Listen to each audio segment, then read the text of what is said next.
The year was 1929.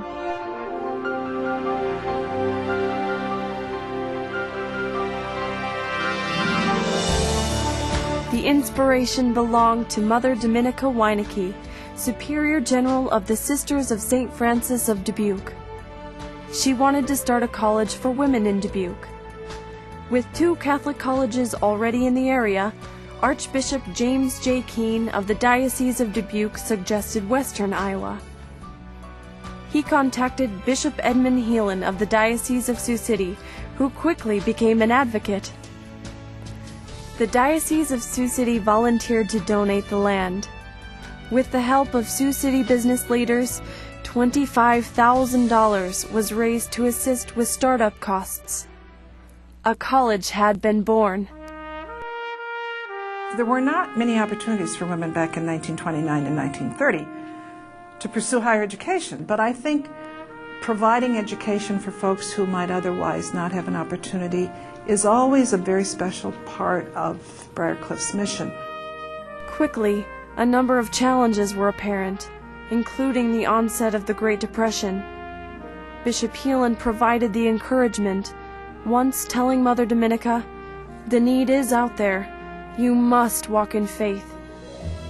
Overcoming obstacles and with strength of character, Briar Cliff was dedicated on September 18, 1930, and opened on September 22 with 25 women enrolled.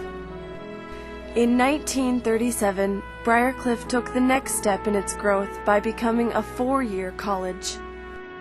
Even in those early years, fun was part of the Briar Cliff experience. There was an air base out at Morningside, and those were about the only men available. So sometimes we would have a dance and we would invite the men from the air base to come, and they'd come over in a bus with chaperones, and we'd have it, at least that would be some social life for the women. Under 4 sisters who served as president from 1930 to 1972, Briar Cliff continued to grow. Their leadership mirrored the times. In the 1950s, late 50s, the women in the Catholic Church who were doing things were the nuns. It was before the days of lay involvement in parishes, and so if you were a woman in the church and you looked at who were the movers and shakers among the women, they were the nuns running hospitals and schools and leaders before their time. It was a place where I found a woman in those days was told, you can do anything you want to do. In the 1960s, Briar Cliff faced another step in faith. Several times in the course of Briar Cliff's early history, we had been approached to consider admitting men because Briar Cliff was the only Catholic college in the diocese. And we considered it several times, but it didn't seem right. But in the 60s, it looked as if it was the better approach to provide an educational experience not only for men, but for the young women. As part of the transition, Briar Cliff interviewed other Catholic universities that had become co-ed. And one of the things they said was, start building a men's dorm on campus. So we got Toller Hall started. Another piece of advice we got, besides building a men's dorm, was to put in courses that would appeal to men. And so we checked with Creighton and the University of Iowa and places where they would be likely to transfer for their graduate work. And so when they got there, they had all the preliminary courses that they needed. Briar Cliff first admitted men in 1965 and officially became co-ed in 1966 with a class of 150 men, more than originally expected. Since there wasn't any other Catholic college in the Sioux City Diocese, many of the Catholic men really wanted to go to a Catholic college and were eager to come.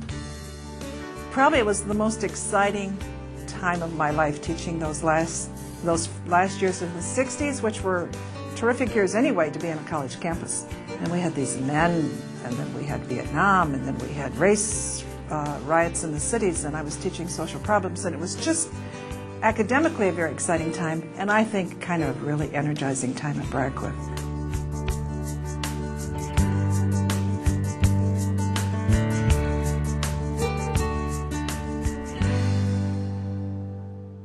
Ever since the beginning, Briar Cliff has always looked to the future.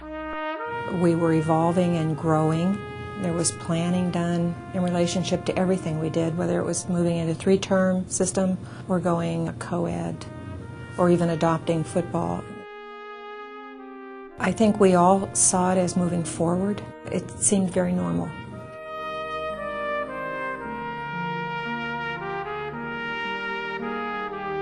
Briar Cliff has always been a place that shapes people's lives. Whether you're talking to somebody from the 1940s or the 1990s, there was always that kind of, Briar Cliff was good for me.